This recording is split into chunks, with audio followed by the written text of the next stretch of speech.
Coucou chers téléspectateurs et téléspectatrices de la télévision des Nouvelles Idées. Bonjour et bienvenue à ce nouveau numéro consacré à cette émission dénommée Ma nourriture, ma santé. Nous sommes là justement pour sensibiliser la population. Je rappelle que cette émission se tient donc avec la collaboration de la Fondation Revie. La Fondation Revie qui met donc à votre disposition des produits purement et simplement bio. La Fondation est située donc à Balkui.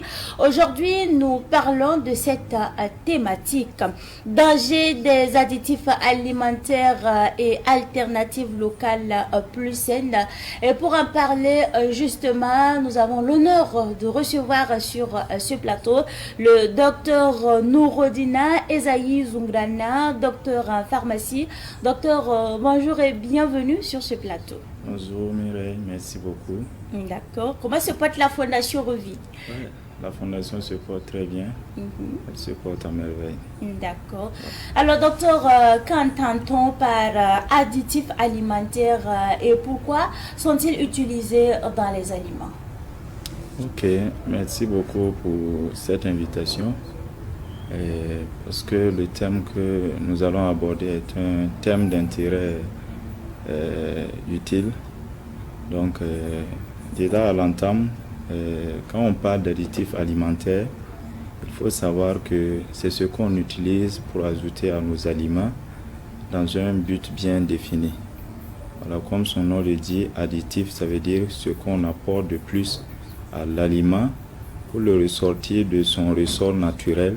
Mais quand on ajoute cet additif-là, c'est pour un objectif recherché.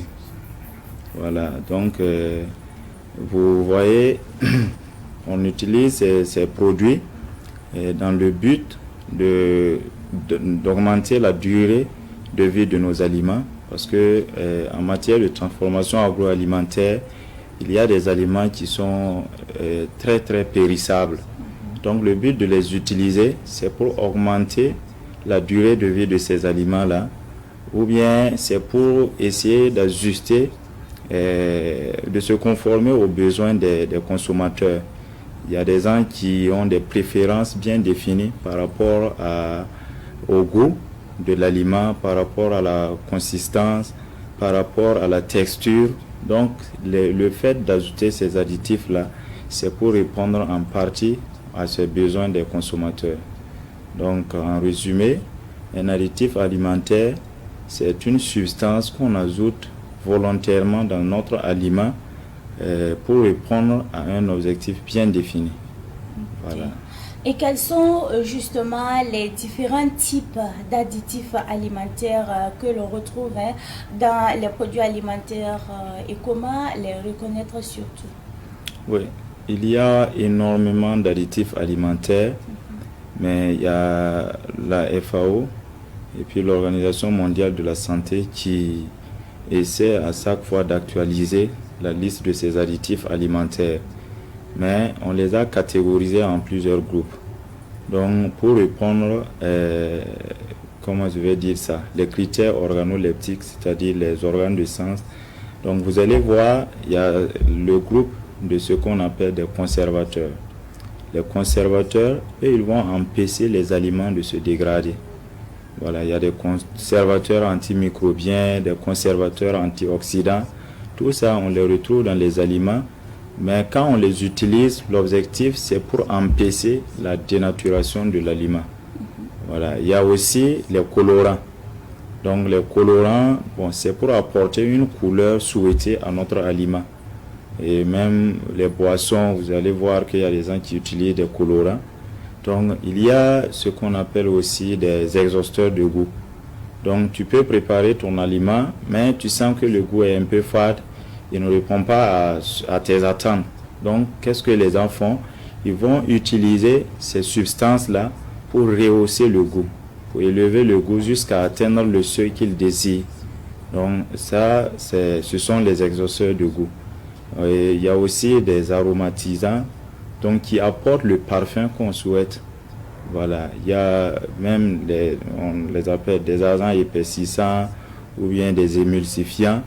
Et ce sont des composés, on les utilise dans les aliments pour faciliter le mélange. Par exemple, quand vous prenez l'eau et l'huile, ce sont deux composés qui ne se mélangent pas. L'huile surnage sur l'eau. Mais quand on utilise ces agents, ça permet en fait le mélange de ces deux éléments. Donc on les utilise selon l'objectif recherché. Même il y a des acidifiants. Donc si ta préparation a un pH un peu élevé, c'est-à-dire si tu sens que c'est très potassé, tu vas utiliser ces composés-là pour essayer d'ajuster un peu le pH. Donc voici de façon regroupée les différents types d'additifs alimentaires. Mais pour les reconnaître, il suffit simplement de regarder votre aliment, l'étiquette de votre aliment. Si vous regardez, vous allez voir la liste des ingrédients. Donc c'est toujours cité là-bas. Vous allez voir la différente liste des ingrédients qui sont contenus dans l'aliment. Et aussi, il y a une nomenclature qui permet de les identifier à travers un code qu'on met E suivi de quelques chiffres. En général, 3 chiffres. Donc, et chaque chiffre ou chaque nombre qui est suivi du E va correspondre à un additif alimentaire bien défini. Donc, c'est à travers cela qu'on peut facilement les reconnaître. Voilà. D'accord. Et les additifs alimentaires sont-ils tous dangereux ou est-ce leur consommation excessive qui pose surtout un problème?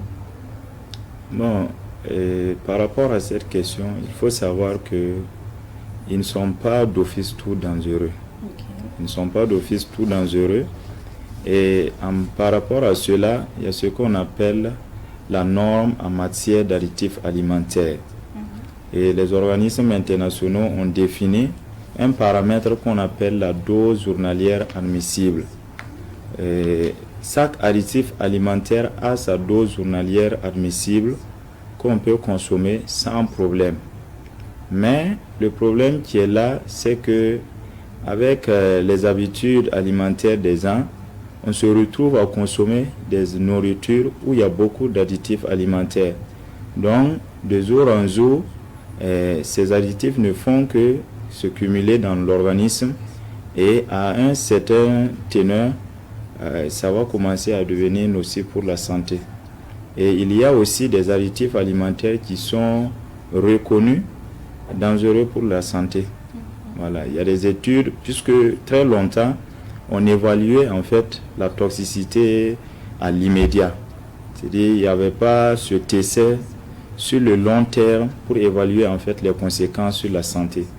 Mais il y a des études récentes qui ont permis de démontrer qu'il y a beaucoup d'additifs alimentaires qui, quand on les consomme au long terme, ça engendre beaucoup d'effets négatifs pour la santé.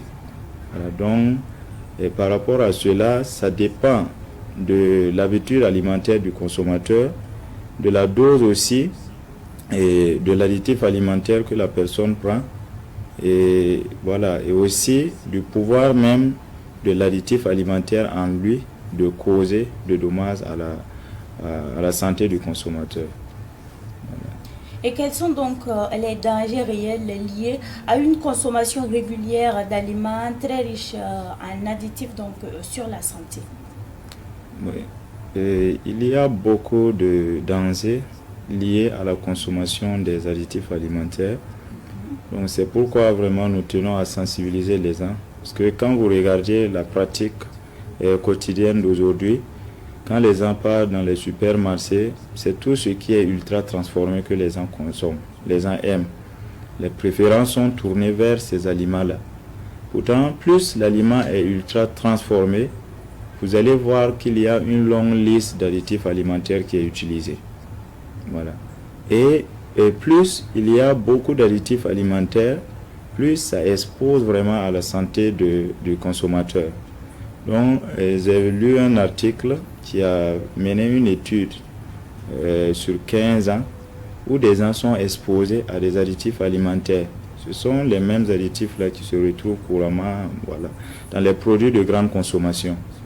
Mais ils ont vu que tout ce qui est maladie métabolique, par exemple quand vous prenez le diabète de type 2, quand vous prenez l'hypertension artérielle, ils ont vu que en fait il y avait un impact, un incident sur la consommation de ces additifs-là par rapport à la santé.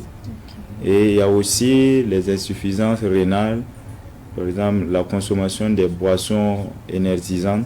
Si vous regardez, vous allez voir même les boissons gazeuses. Vous allez voir toujours les additifs alimentaires qui sont cités dans la liste des ingrédients. Selon leur nomenclature que je disais, eux, avec les chiffres qui suivent. Donc, et quand on les consomme régulièrement, nous mettons à mal notre santé rénale. Donc, il y a des gens, c'est pourquoi dans les hôpitaux, vous allez voir de nos jours, c'est l'une des causes aussi, des jeunes qui se retrouvent dans les services de néphrologie pour des insuffisances rénales. Exactement. Voilà. Donc, il y a tellement d'effets négatifs sur la santé, même quand vous prenez certains cancers. Donc, il y a des additifs alimentaires qui sont révélés comme cancérigènes. Ils ont ce fort potentiel de causer du cancer, tout ce qui est cancer digestif, que ce soit les cancers du côlon, du pancréas, de l'estomac, pour la santé des consommateurs. Mais les gens n'en savent pas. Comme eux, ils voient que c'est doux dans la bouche et bon, c'est bien, c'est joli à regarder. On ne fait pas attention. On ne fait pas attention. Vous voyez. Donc ça, c'est énormément de conséquences nuisibles que ces additifs-là causent sur la santé. Il y a certains additifs même qui vont même jusqu'à induire l'asthme. Vous voyez. Les additifs qu'on retrouve dans les boissons énergisantes. Et sans parler même des conséquences sur la santé reproductive. Donc vous voyez, par exemple, le glutamate monosodique. Il est de pratique courante de voir dans les ménages les gens qui utilisent les cures industrielles. Voilà. Mais, bon, les gens les utilisent parce que ça leur donne le goût qu'ils désirent. Mais ils ne savent pas que ça nuit à leur santé, en fait. Et quand vous le consommez à long terme, bon, vous voyez qu'à un moment donné, si c'est un homme, il tombe dans une impuissance sexuelle et voilà, ça met à mal vraiment sa santé reproductive. Et moi-même, j'ai déjà eu à faire une expérience où j'ai utilisé des cubes pour donner à des animaux. Et quand il a consommé, au bout d'un mois, l'animal n'est plus virulent. Donc ça veut dire que le même effet que ça produit sur les animaux, le même effet sur l'être humain. Et c'est vraiment très dangereux pour la santé. Vous voyez. Donc il y a énormément de conséquences nuisibles que les additifs chimiques causent sur la santé des consommateurs. Je vous le disais, nos habitudes alimentaires ont tendance à changer. Quelqu'un se lève le matin, il est fatigué, bon, il va commencer sa journée avec une boisson énergisante. À midi, il va consommer encore une boisson énergisante. Le soir, à la descente du travail, ce sont ces boissons-là encore. Donc, on en consomme tellement de nourriture ou d'aliments où il y a beaucoup d'additifs alimentaires et ça ne fait que se cumuler dans l'organisme. Et ce cumul-là va engendrer les conséquences nuisibles. L'étude dont je citais, ils ont évalué que par année, chaque personne arrivait à consommer au moins 4 kg d'additifs alimentaires. Vous voyez, jusqu'à 4 kg. Vous vous imaginez toute cette quantité qui rentre dans l'organisme. C'est énorme. Donc, ça nuit vraiment à beaucoup de nos organes vitaux. Et c'est pourquoi vraiment on sensibilise au maximum pour que les gens en prennent conscience. C'était longtemps utilisé pour résoudre un problème, mais c'est devenu un autre problème. Voilà. Et il faut que les gens prennent conscience que la consommation de ces additifs-là ne sont pas sans danger sur leur santé. Voilà. Effectivement, on espère en tout cas que le message est passé parce que nous sommes là justement pour attirer l'attention de la population, pour sensibiliser bien sûr la population. Nous allons à présent suivre un micro-trottoir, docteur, et nous revenons pour la suite encore de l'émission. Forcément, ça dépend des formalités. Pourquoi je dis ça? Par exemple, il y a souvent des produits qui ont des courtes durées. Les produits conservatifs, est-ce que nous on a étudié pour voir façon dont ça conserve les aliments pendant cet intervalle-là, est-ce que, au vu de la consommation, là aussi, ça ne crée pas un problème pour la santé de notre corps humain de façon générale? Sinon, bon, en conclusion générale, je pourrais dire que les produits à courte durée, il faut qu'il y ait un contrôle, maximum de contrôle même au niveau de la BMC pour passer voir les dates de promotion, la date de fabrication et la date de promotion, oui, si c'est respecté ou pas. Si ce n'est pas respecté, on dit à la personne d'enlever les produits. Au cas contraire, si la produit qu'on a à conserver pour la consommation, si ça est dans la fourchette, c'est-à-dire ça est dans l'intervalle où on peut consommer sans nous poser des problèmes, on peut laisser avec la personne. Voilà, forcément aussi, on doit sensibiliser aussi les vendeurs, ceux qui vendent les trucs aux frais, là, les yaourts et autres, là, les poissons, tout, on doit vérifier. Tout le monde doit impliquer dedans. Parce que, par exemple, on prend des boissons, il y a des boissons, on voit que souvent les commerçants vendent à la population. Le fait que c'est des nourritures c'est directement consommable. Nous aussi, je ne sais pas quoi dire. Dès qu'on prend, on n'a pas le temps de regarder la date de production ni la date de promotion. On bondit là-dessus seulement, c'est parce que c'est poisson qu'on a.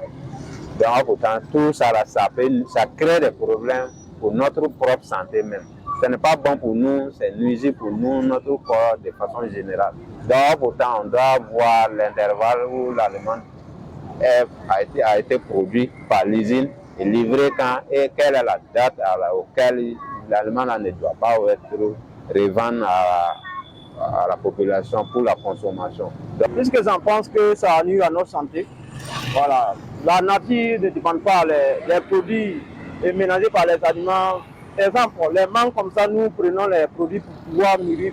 C'est pas trop ça. Ça nuit à notre santé. Ça nous en fait souvent aussi. Et souvent, on vieillit vite par rapport à c'est la nourriture qui nous vieillisse. La nourriture n'est pas trop. C'est pas les choses naturalisées qu'on utilise alors. Donc, on doit sensibiliser ça. Puisque nous, les Africains, on mange ce qu'on ne doit pas manger. Exemple, les kimagés aussi. On ne doit pas mettre ça dans les sauces. Mais à nous, c'est le goût on veut, mais le corps ne veut pas. Ce que je peux dire concernant les nourritures transformées, en tout cas, c'est nuisible pour la santé. Genre les sardines que vous voyez comme ça là, on ne sait pas c'est avec quoi on a formé, on a transformé. Et puis le lait même que vous voyez en poudre comme ça, ou soit le lait qu'on transforme, on met dans les bidons. Bon, ça dure. Et puis on ne sait même pas c'est à quel moment, c'est à quelle date on a transformé et puis on a envoyé jusqu'à maintenant.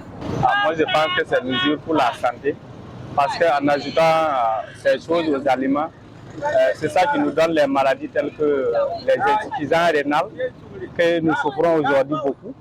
Si nous voyons bon nombre de personnes souffrent aujourd'hui des maladies dues à ces produits qu'on a modifiés.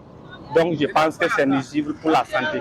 Je pense que les produits qu'on mélange dans nos aliments ne sont pas bons parce que ça peut permettre de ne pas avoir longue vie et puis ça peut causer beaucoup de maladies. Je pense que les aliments transformés, les produits ne sont pas bons pour la santé.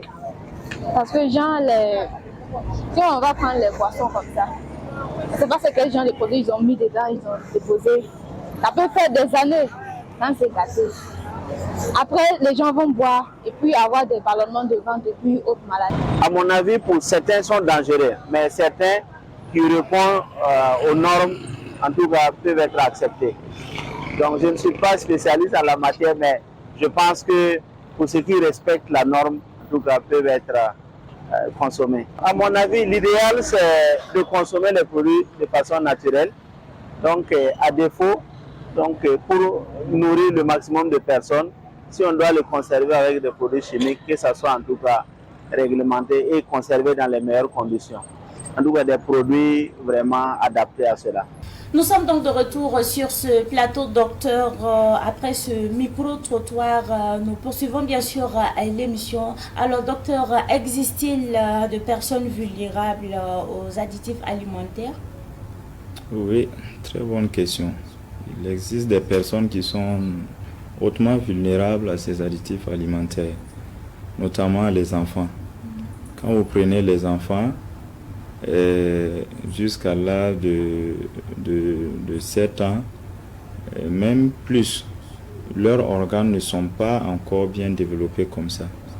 Et dans la pratique courante, on a tendance à les bombarder avec des aliments ultra transformés qui contiennent ces additifs chimiques-là, ces additifs alimentaires. Presque tout ce que nous retrouvons sur le marché local, nous voyons que ça contient énormément d'additifs alimentaires. Les biscuits qu'on donne aux enfants, les laits qu'on donne aux enfants. Vous allez toujours retrouver ces additifs alimentaires-là. Et les enfants dont leurs organes ne sont pas encore bien développés et leur système immunitaire n'est pas encore bien solide, donc on les expose en fait. Et il y a une étude qui a démontré que des enfants qui consomment très tôt des aliments très riches en additifs alimentaires, ils ont ce mal de pouvoir se concentrer. Ça perturbe en fait leur attention. Okay. Donc il y a des troubles psychologiques que ça engendre quand on consomme ces additifs alimentaires-là. Donc, et pour les femmes enceintes aussi, c'est pareil. Donc on expose en fait la santé même de la mère enceinte et aussi du fœtus qu'elle porte. Voilà. Donc, parce qu'il y a des additifs alimentaires qui sont capables de traverser, il y a une membrane qu'on appelle la membrane placentaire, qui est une barrière entre la maman et le bébé qu'elle porte dans son ventre. Donc, mais il y a des additifs alimentaires qui sont capables de traverser cette barrière-là et de toucher au fœtus que la maman porte là. Donc, ça peut engendrer même des malformations au niveau fœtal. Donc, au regard de tout ça, vraiment, ces personnes sont considérées comme les plus vulnérables, sans oublier ceux qui souffrent déjà de maladies chroniques. Par exemple, quelqu'un qui souffre déjà du diabète ou bien de l'hypertension ou certaines maladies inflammatoires, parce que tout ça, ça relève des effets nuisibles que les additifs alimentaires peuvent causer. Donc, mais ces personnes qui en souffrent déjà et qui continuent de consommer, ça ne fait qu'aggraver leur situation. Donc, voici vraiment les groupes les plus exposés: les enfants d'un certain âge, les femmes enceintes et aussi les personnes souffrant de maladies chroniques. Ce sont les plus exposés aux conséquences nuisibles de ces additifs alimentaires. Docteur, j'aimerais revenir par exemple sur le cas des enfants. Alors, si on prend par exemple le cas des enfants, quels sont par exemple les produits dans lesquels on retrouve assez de conservateurs par exemple qui concernent directement les enfants? Ok. Par exemple, tout ce qui est produit laitier. Ok. Par exemple, le yaourt. Le yaourt. D'accord. Voilà, il y a des yaourts où les gens aiment utiliser les produits, les additifs alimentaires. Voilà, pour la conservation et même pour relever un peu l'acidité.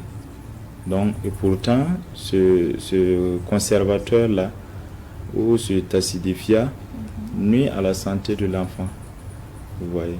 Par exemple, quand vous prenez les produits, bon, je vais dire un peu la pâtisserie, c'est un domaine où on utilise beaucoup plus les additifs alimentaires. Ah, oui. Les biscuits, voilà, si vous prenez les laits, bon, puisque les enfants, ils ne consomment pas des nourritures qui sont un peu lourdes.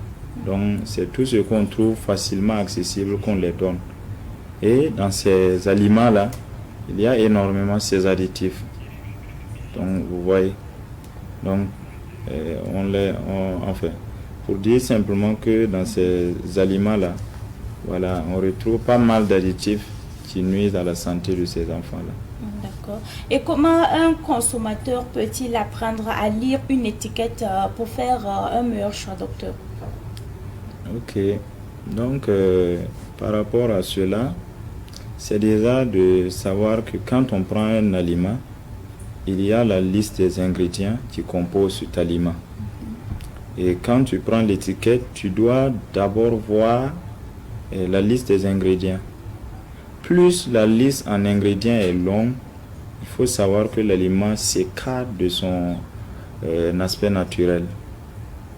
Si vous voyez là les aliments où il y a beaucoup de E avec les chiffres, ces codes là, il faut savoir que ce n'est pas un aliment qui s'approche vraiment du goût naturel. C'est un aliment qui est hautement transformé. Et comme je le disais, plus l'aliment est hautement transformé, l'aliment perd même ses valeurs nutritionnelles. Et deux, il contient beaucoup plus d'additifs pour le maintenir dans sa stabilité.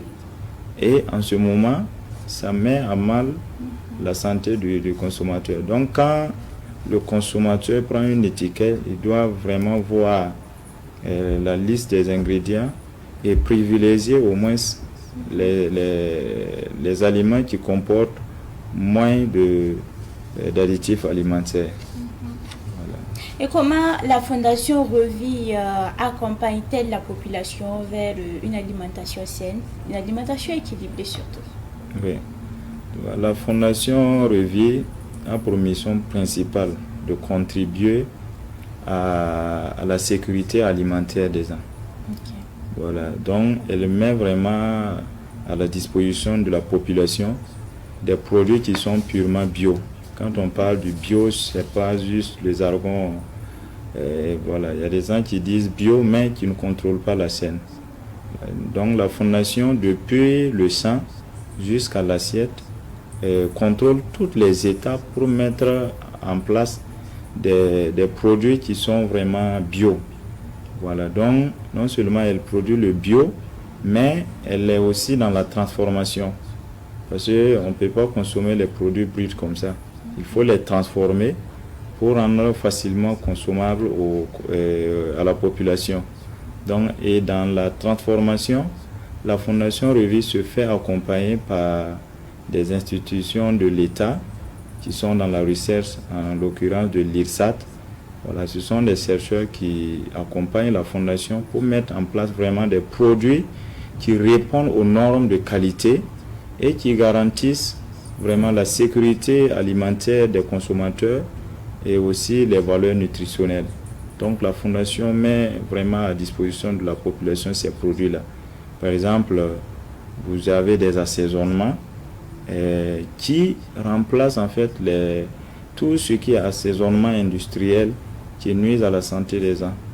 Voilà. Donc vous avez des biscuits qui sont enrichis, vous avez des farines enrichies, vous avez des jus, des nectars naturels et qui ne comportent ni additifs chimiques ni vraiment autres produits qui peuvent nuire à la santé des consommateurs.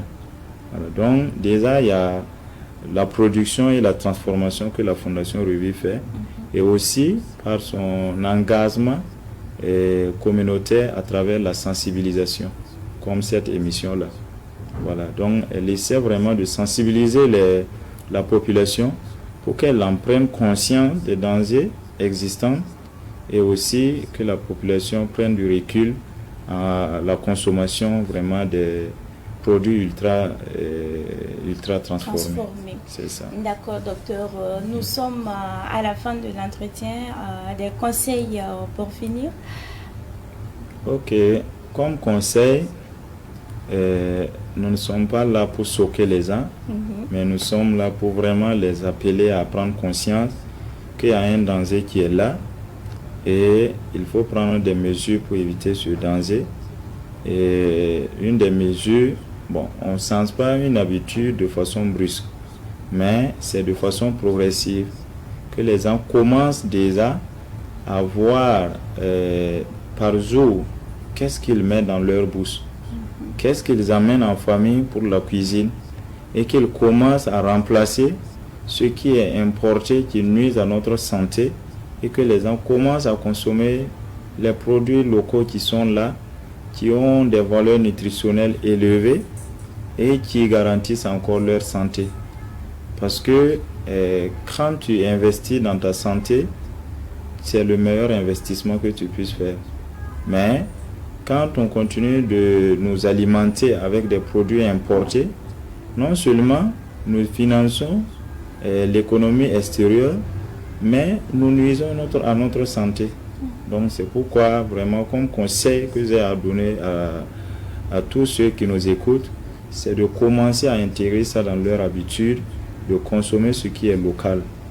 Voilà, et de commencer à rompre progressivement avec tout ce qui est ultra transformé là, pour préserver vraiment leur santé.